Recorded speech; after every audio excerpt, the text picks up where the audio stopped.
Ang pamagat ng ating aralin ngayon ay bangon muli, ang tunay na resolusyon ng mananampalataya. Unang lingguhang sermon para sa taong 2026. Ang ating main verse, Kawikaan chapter 24, verse 16. Pag-aralan po natin ito. Ang mga version ng Biblia na ating gagamitin ay ang Bagong ang Biblia at New King James Version. Liban na lang kung may ibang salin po tayo. Sa pagsisimula ng taong ito, maraming mga tao abala sa paggawa ng mga listahan ng pagbabago. Ito yung New Year's resolution. Kaya lang po, sa mga karanasan at obserbasyon sa mga lumipas na bagong taon, marami sa mga New Year's resolution hanggang listahan na lang. Nanatiling listahan na lang. Ano po ba yung resolution? Ito ay isang matatag na pasya. Ang resolution ay paninindigan ng puso, hindi pangarap lamang, kundi isang desisyon na ayusin ang isang bagay na nasira at isang desisyon na ituwid ang isang maling landas. Kaya lang po, ang malaking pagkakamali ng marami ay ang paghihintay pa ng pagpapalit ng taon bago gumawa ng pasya. No, bago magkaroon ng matatag na pasya o kaya paninindigan ng puso, bago magkaroon ng isang desisyon na ayusin ang isang bagay na nasira at ituwid ang isang maling landas, ang iba naghihintay pa ng pagpapalit ng petsa. Naghihintay pa ng pagpapalit ng taon. Saka na ako magbabago pag New Year na. Saka na ako magbabago pagkatapos na ng birthday ko o kaya sa anumang petsa na naisipan at mapili nila. Sa Biblia, mga kapatid, ang pagbabago hindi nakadepende sa kalendaryo. Ang tunay na resolution ay ang ating agarang pagpapasya na bumangon.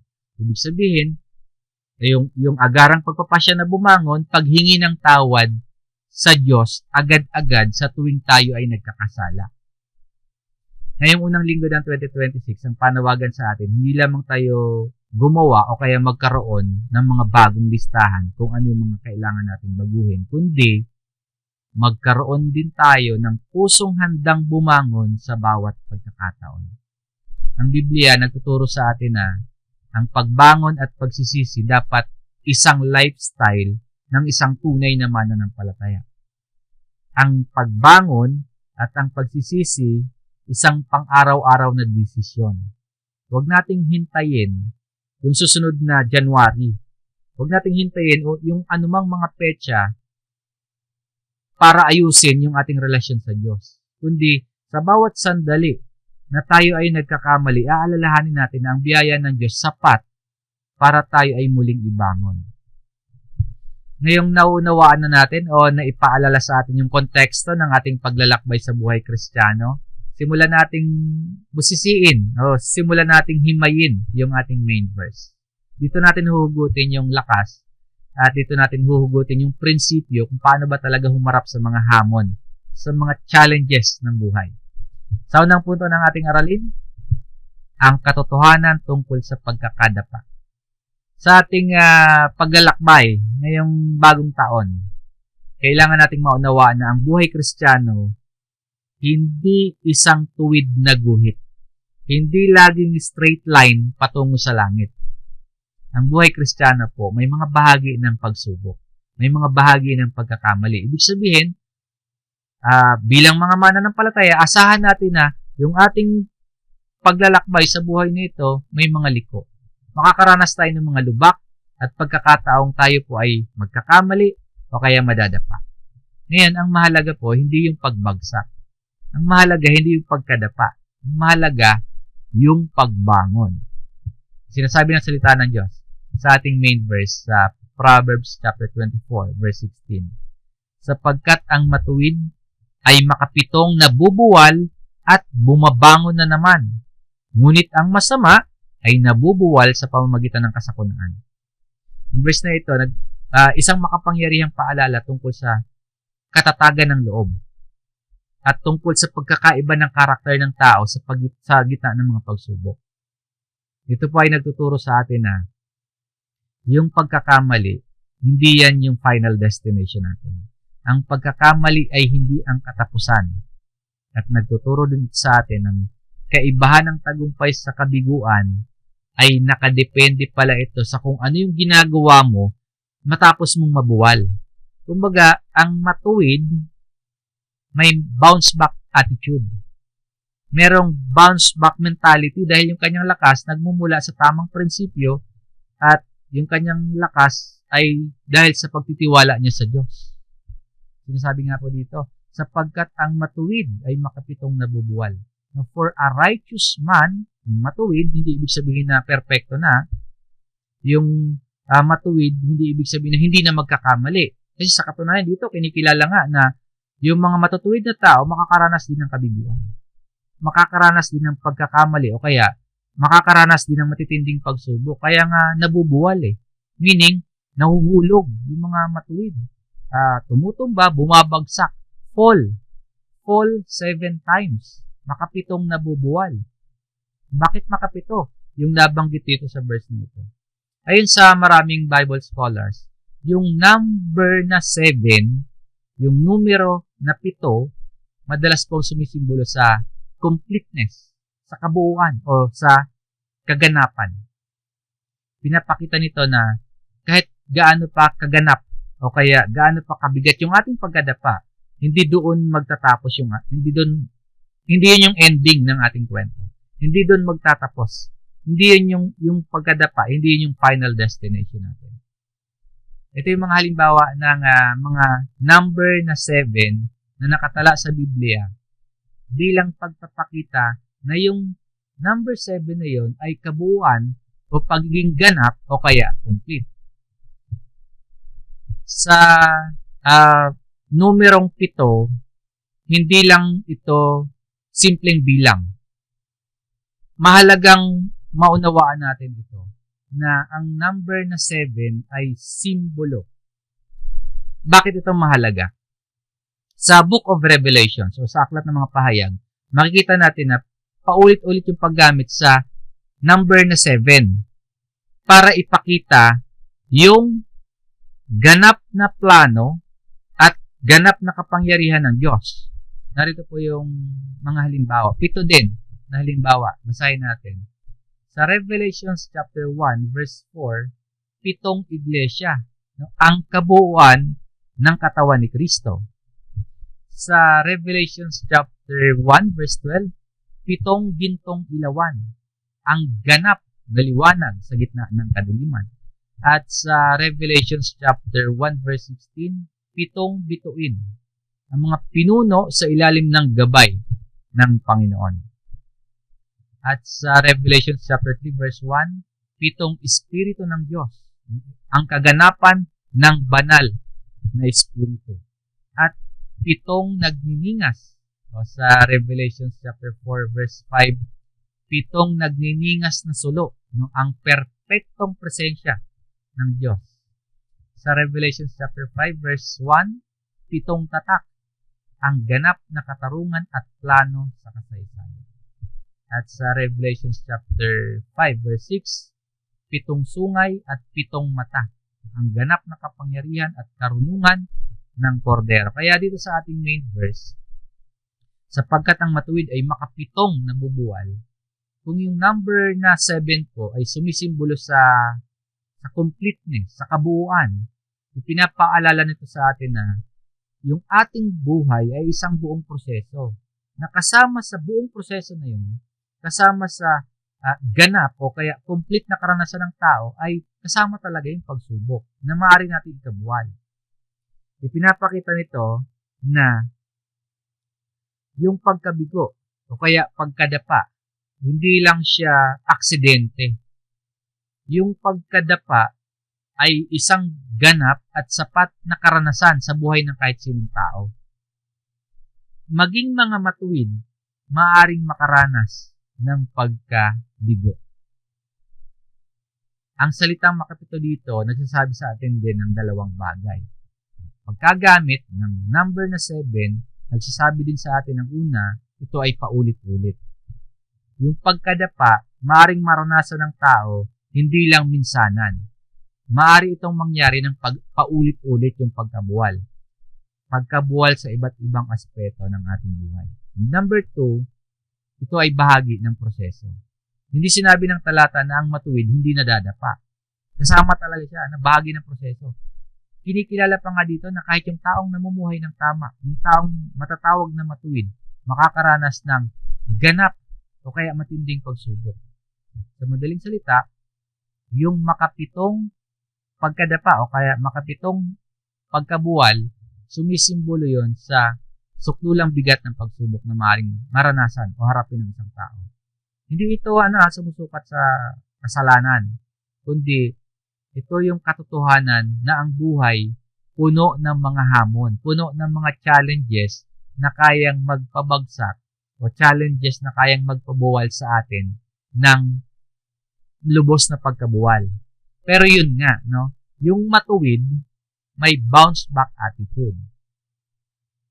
So, huwag tayong tumigil sa bilang ng ating pagkadapa. Hindi tayo mag-focus sa numbers, sa dami ng pagkabuwal. Kundi ang focus natin ay kung paano tayo at ilan beses tayo bumabangon. Hindi sa ilang beses tayong nabuwal. Bakit nga ba tinatawag pa rin matuwid ang isang tao sa kabila ng pagkabuwal?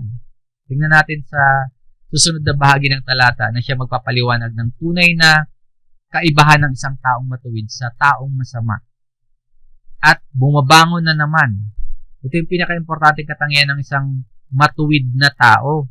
Yung pagkakaroon ng katatagan o resilience.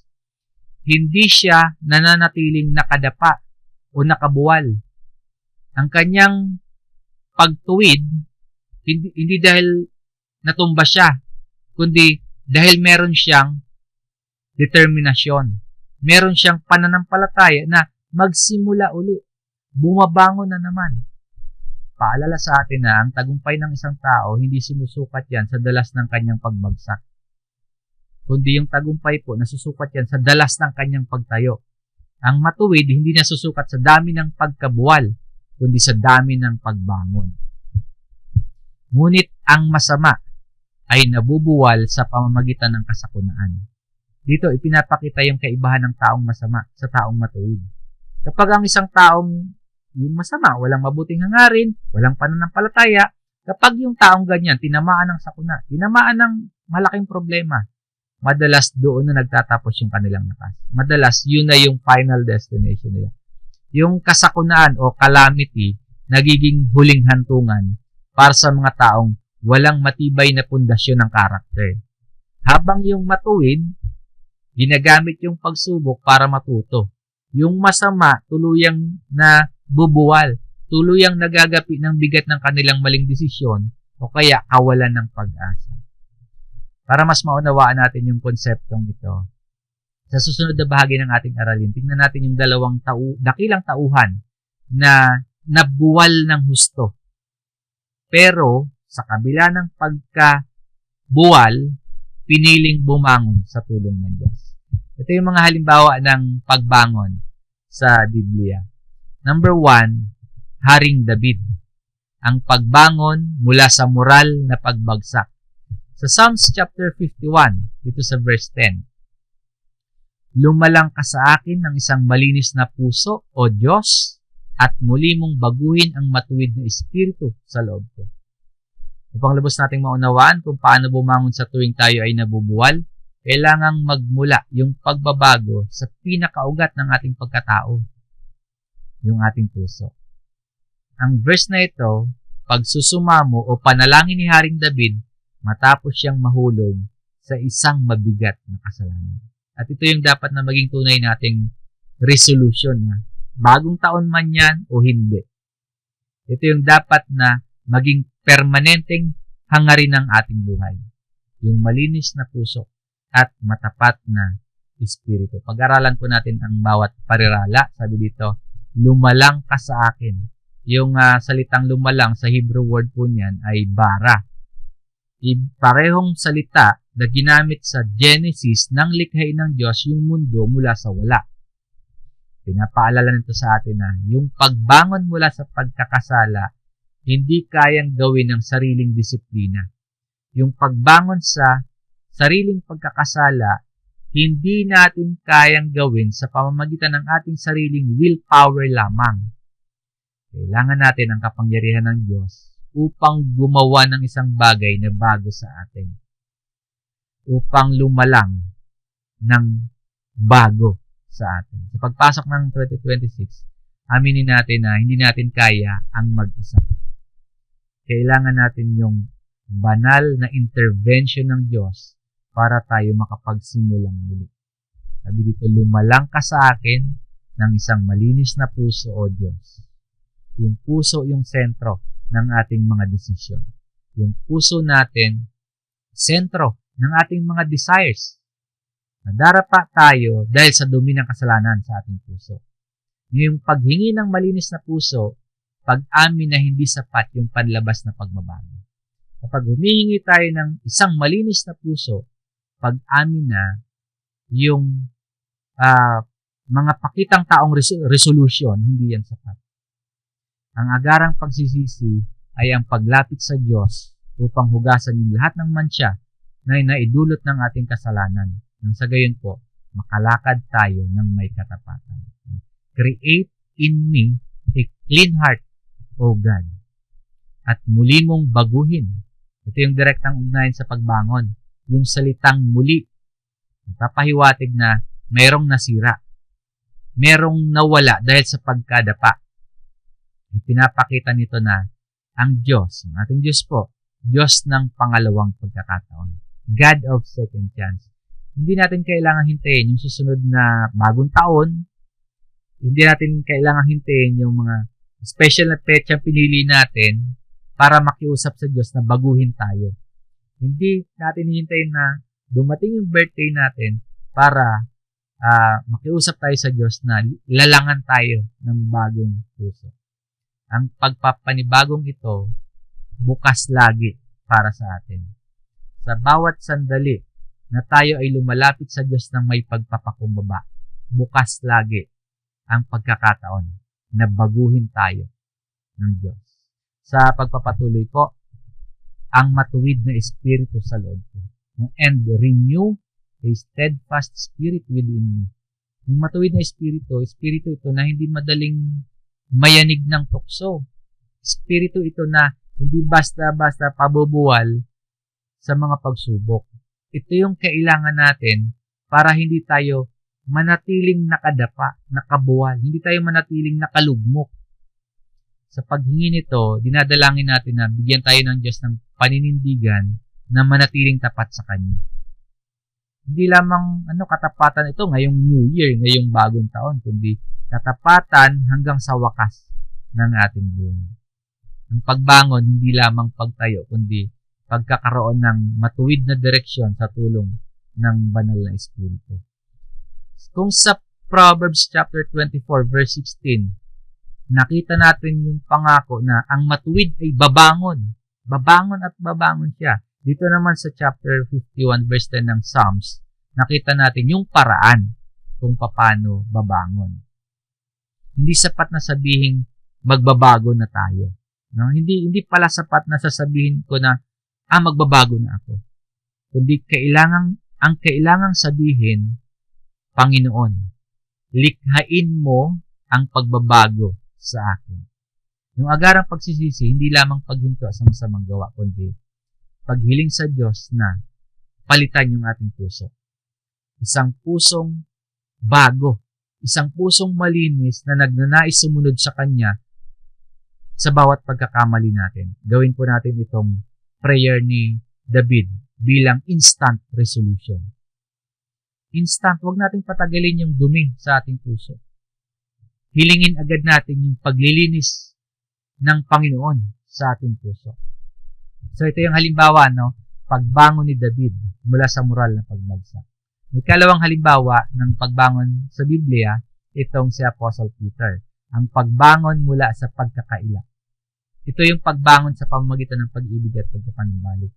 Matapos nating makita sa Kawikaan, sa chapter 24, verse 16, na yung matuwid bumabangon uli, at sa Psalms, chapter 51, na ang paghingi ng bagong puso sa Diyos, matapos nating makita yon, tingnan natin yung aktual na tagpo ng pagbangon sa buhay ni Apostle Peter.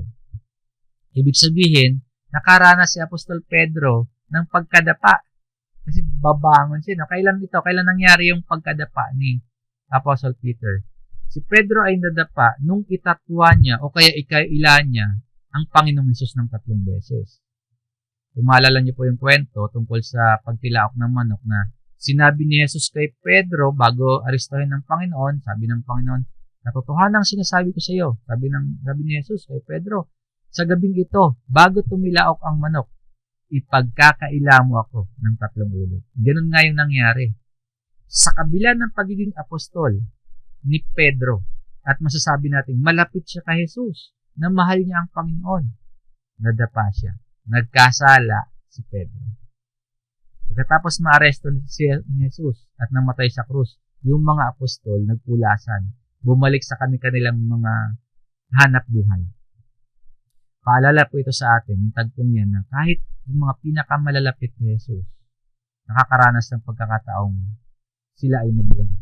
Kahit pala yung mga tao na pinakamamalapit kay Jesus, maaaring makaranas ng pagkakamali, big time, ng malubhang pagkakamali.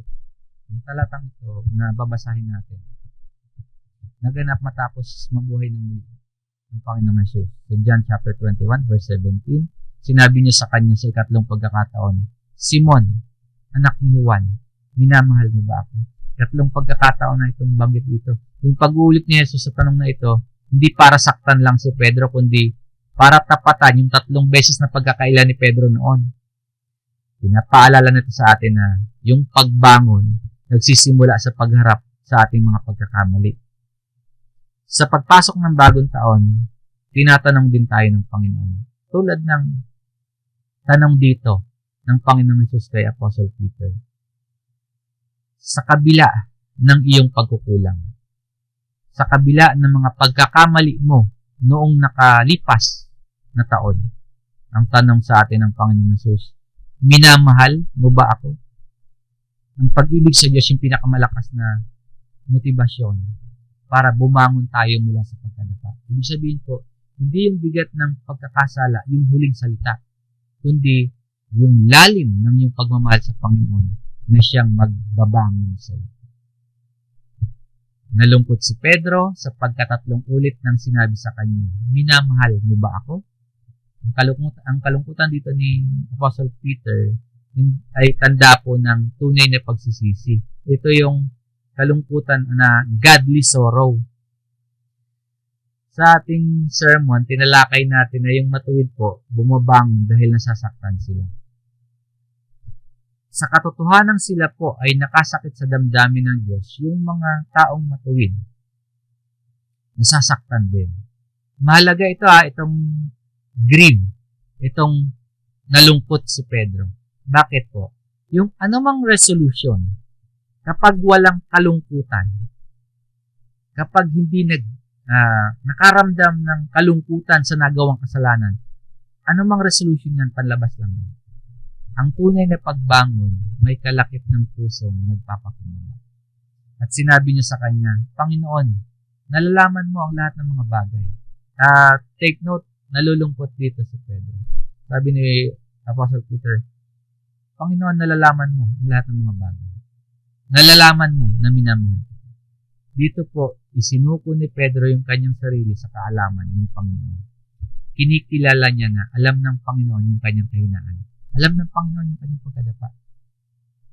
Alam din ng Panginoon ang katapatan ng puso ni Pedro. Ang pagbangon po, hindi pagpapakitang tao na tayo ay malakas. Kundi ang pagbangon, pag-amin sa Panginoon na, katulad dito, Panginoon, alam mong nadapa ako. Pero alam mong gusto kong bumangon dahil minamahal kita. Sinabi sa kanya ni Jesus, pakainin mo ang aking mga tupa. Ito yung pinaka-highlight ng pagbangon. Hindi lamang pinatawad ni Jesus si Pedro. Muli siyang binigyan ng tungkulin. Yung pagbangon, hindi lamang nangangahulugang pagtigil o paghinto sa kasalanan, kundi muling pagsabak sa paglilingkod, yung pagbangon. Ang Diyos ay hindi lamang naglilinis ng ating puso.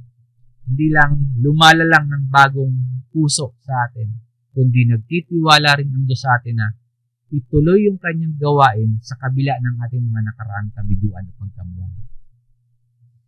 Ang tagpong ito dito sa John chapter 21 verse 17, nagpapatunay na ang pagkabuwal ng makapito hindi dahilan para sumuko, para tumigil, para magretiro sa paglilingkod.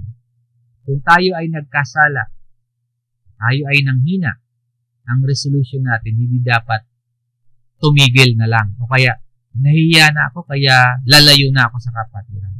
Hindi po pagtigil, hindi paglayo. Sa halip, dapat nating pakinggan ang tinig ni Jesus na nagtatanong tungkol sa ating pag-ibig sa Kanya. Ang pagbangon, pagtanggap na may plano pa rin ang Diyos sa atin. Tulad ni Pedro. Yung ating pagbangon dapat magresulta din ng pagkilos. Huwag mong hayaan na nakahiga ka lang, nakabuwal ka lang sa pagsisisi, kundi bumangon ka.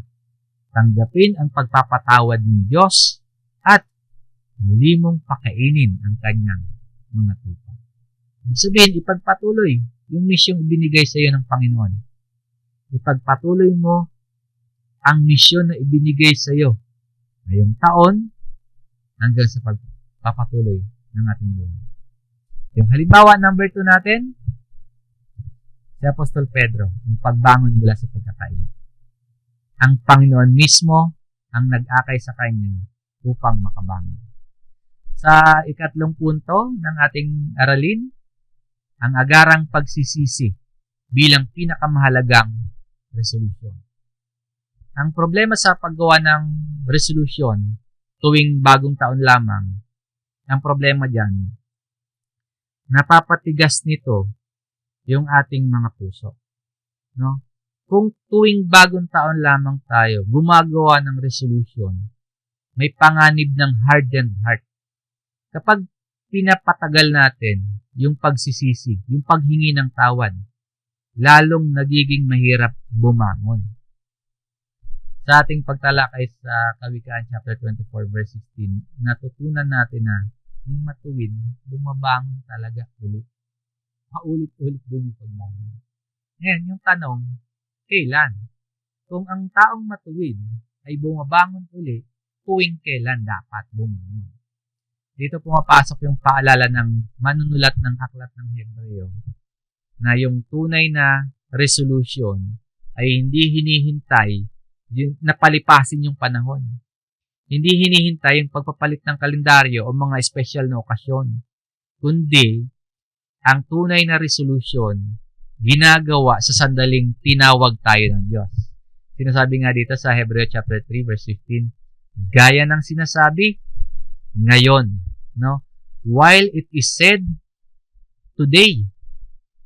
Yung salita ngayon, isa sa pinaka-importanteng salita para sa ating unang sermon ngayong 2026. Ang salitang today, binubura nito yung ugali nating maghintay ng tamang timing para magbago.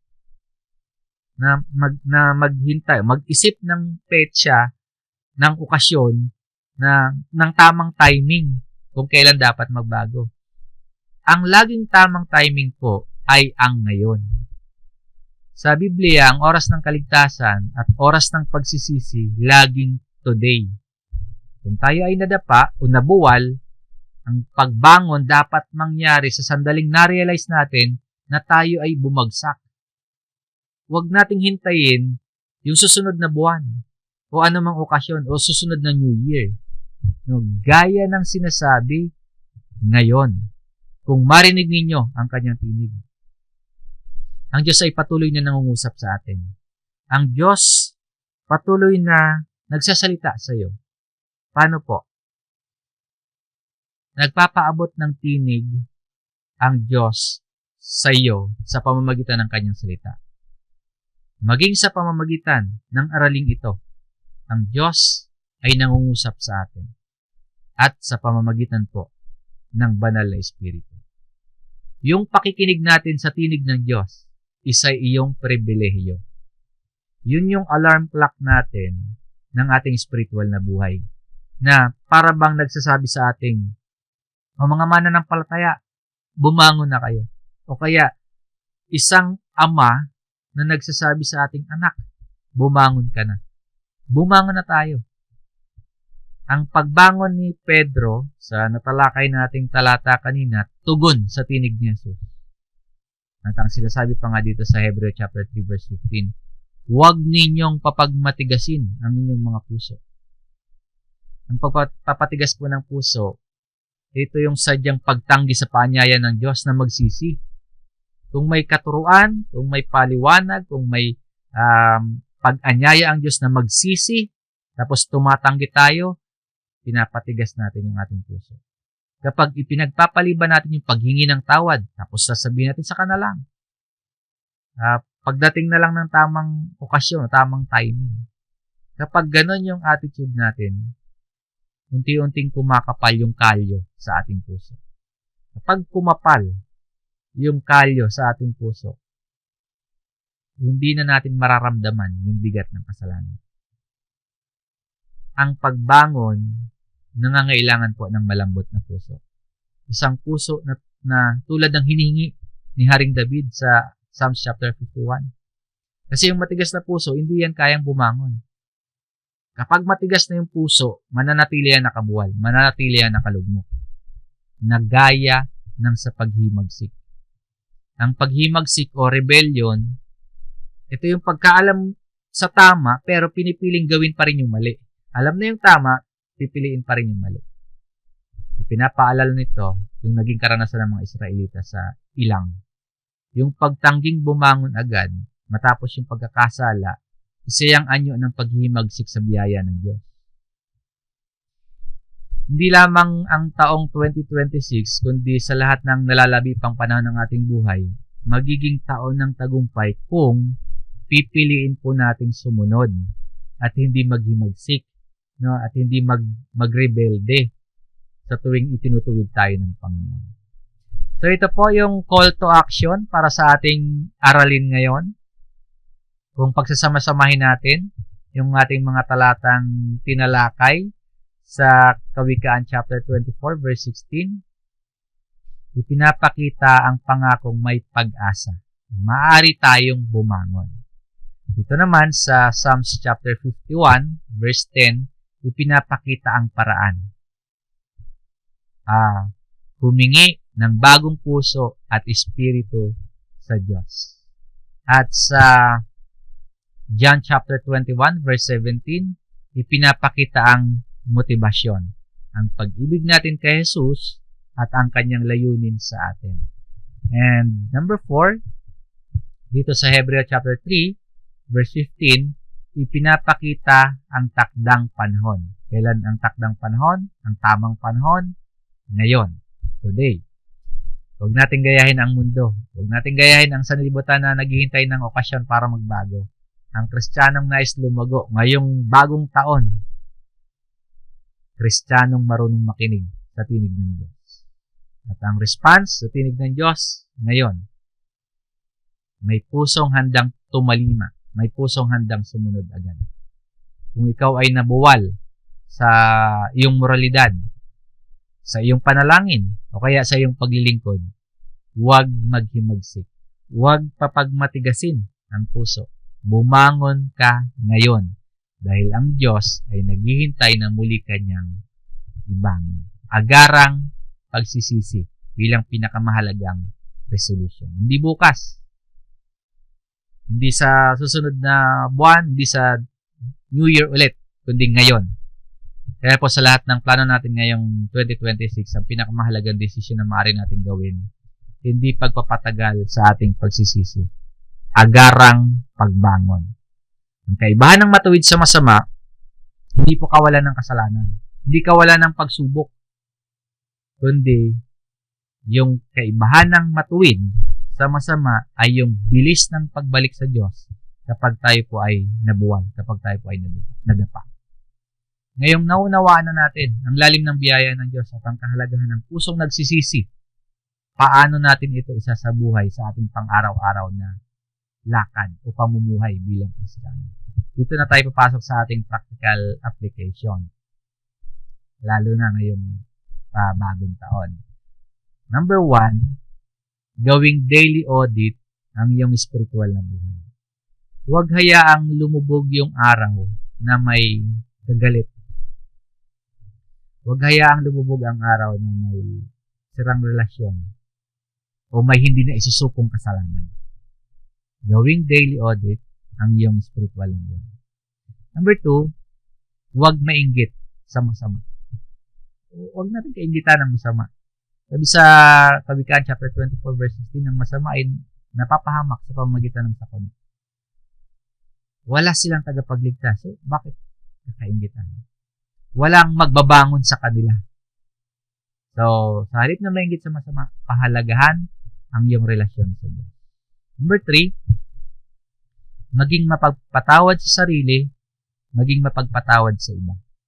Kung ang Diyos handang magbangon sa atin nang makapito, nang paulit-ulit, dapat din tayong maging handang magpatawad sa ating kapwa. Mga kapatid, ng taong 2026, punong-puno ng mga possibilities. Maraming mangyari sa atin. Maring may mga araw na tayo ay magiging matagumpay, ngunit may mga araw din na maring madapa tayo. Ang hamon sa atin ng Kawikaan chapter 24 verse 16 ay huwag manatiling nakabuwal. Huwag manatiling nakahiga sa putikan. Huwag manatiling nakabagsak sa pagkakamali. Ang tunay na New Year's resolution, pagsasabi po na, Panginoon, sa bawat oras na ako'y maligaw, babalik ako sa iyo. Sa bawat sandaling ako ay madadapa, aabutin ko ang iyong kamay upang bumangon. Huwag mong hintayin yung bagong taon. Huwag mong hintayin yung susunod na bagong taon o taong 2027 pa para ayusin yung buhay mo. O mga special na okasyon pa. Ngayong araw na ito, sa unang linggo ng 2026, gumawa ka ng desisyon. Piliin mong bumangon at lumakad muli kasama ang Diyos. Alalahanin mo na ang Diyos ang ating kalakasan. Ang Diyos ang ating kanlungan at ang ating tapat na Ama na laging handang magbangon sa atin. Ang Diyos na laging handang ibangon tayo sa bawat panahon ng ating pagdadapa. So, bangon muli.